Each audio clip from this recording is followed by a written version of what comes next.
E para compreender as Escrituras, vamos estar estudando o livro de Lucas, capítulo 9, a partir do versículo de número 51. E aconteceu que, completando-se os dias para a sua assunção, manifestou o firme propósito de ir a Jerusalém.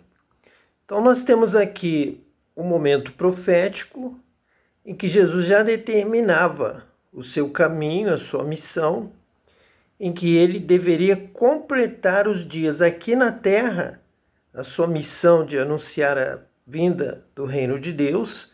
Ele iria completar a sua missão, então ocorreria a Assunção. Quem está dando essa definição, descrevendo dessa forma, é justamente o médico Lucas.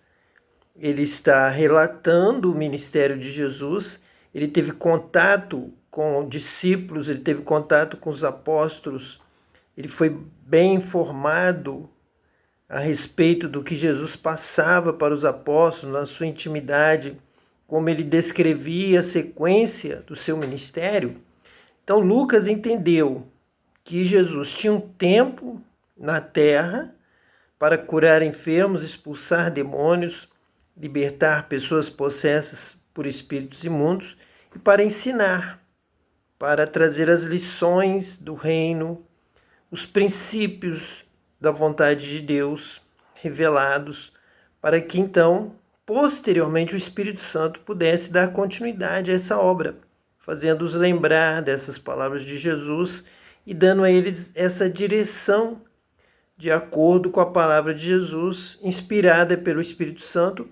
Então, posteriormente, após a sua assunção, sendo necessária essa assunção, ele precisava deixar esta terra, ter a assunção ao céu, subir aos céus, para lá permanecer ao lado do Pai, assentado em uma posição ao lado do Pai, e de lá, então, recebendo a herança que lhe foi prometida pelo Pai, ele venceu, ele recebeu, ele foi coroado de glória, recebeu o Espírito Santo e derramou sobre nós. Então, a sua assunção faz parte dessa continuidade do ministério. Ele então vai subir ao céu, mas nós não ficaremos órfãos. Ele mesmo diz: será bom para nós, porque virá o Espírito Santo, o Consolador, o que vai consolar da ausência de Jesus.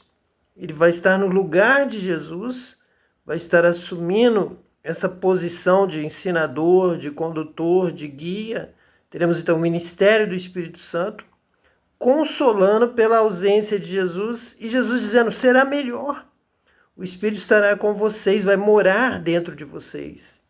Então ele vai conduzir da melhor maneira possível. Então convém que ele seja assunto, que ele suba aos céus, para que de lá ele possa batizar com o Espírito Santo. Então ele manifestou o firme propósito de ir a Jerusalém, porque na profecia o Messias vai morrer em Jerusalém. É Jerusalém que mata os profetas. É Jerusalém que apedreja os que lhes são enviados pelos céus. Então ele tem que ir a Jerusalém, porque é lá que as coisas irão acontecer. O desfecho do seu ministério, com a crueldade da cruz, com a vergonha que ele passou, com a humilhação, tem que ser mesmo lá na grande cidade, no grande lugar dos orgulhosos, dos soberbos. São estes que vão então prender, humilhar, maltratar, fazer-o sofrer, crucificar e por fim o matar. Será justamente Jerusalém. Versículo 52. E mandou mensageiros adiante de si, e indo eles, entraram numa aldeia de samaritanos para lhe prepararem pousada, mas não o receberam, porque o seu aspecto era como de quem ia a Jerusalém. Então ali há essa guerra, esta briga, esta rivalidade religiosa entre os samaritanos e os judeus. Então, como Jesus estava manifestando nas suas palavras, no seu propósito, estava realmente a caminho de Jerusalém, eles perceberam isso nas suas palavras, nas suas atitudes. Então os samaritanos resolveram não colaborar com essa ida a Jerusalém. É também uma atitude profética dos samaritanos, querendo também evitar que ele vá ser morto, vá ser condenado, crucificado em Jerusalém, porque os próprios samaritanos são rejeitados por Jerusalém, pela liderança dos judeus. Não compreendem os samaritanos, não aceitam os samaritanos, não têm misericórdia dos samaritanos e da mesma forma vão agir com Jesus.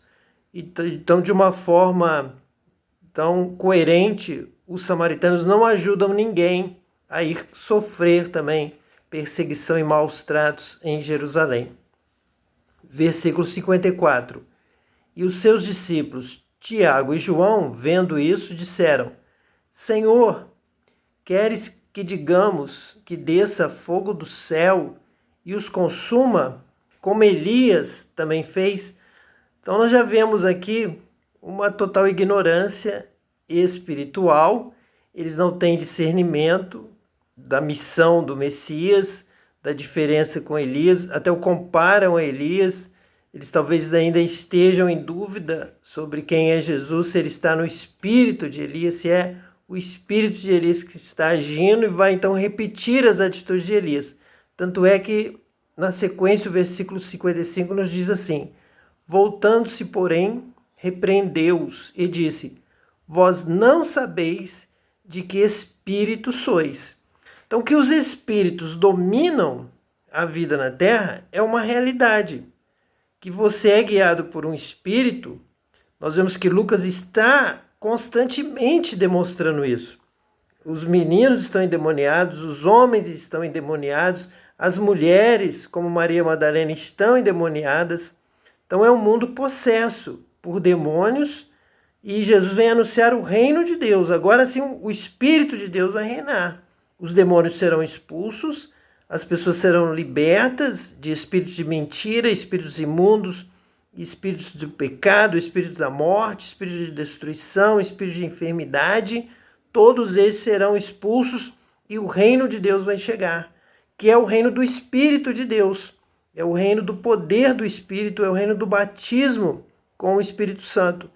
Então, o que eles deveriam fazer não era pedir, dizer para que desça fogo do céu e os consuma, como Elias, no espírito de Elias, no ministério de Elias. Não, agora é o Espírito Santo, é o Espírito de Jesus, é o Espírito de Deus. Então, ele completa essa lição espiritual. Vós não sabeis de que espírito sois. Que vocês são dominados por espírito, sempre são. Há sempre um espírito dentro de vocês. Esse espírito domina vocês. Esse espírito vai levar vocês a matar, a roubar, a destruir, ou a amar, perdoar, fazer o bem, ajudar os pobres, os necessitados. Então vai haver sempre o poder do Espírito, de um Espírito em vós, dominando vocês, porque os céus dominam sobre a terra. O Espírito, o que é espiritual, domina sobre o carnal.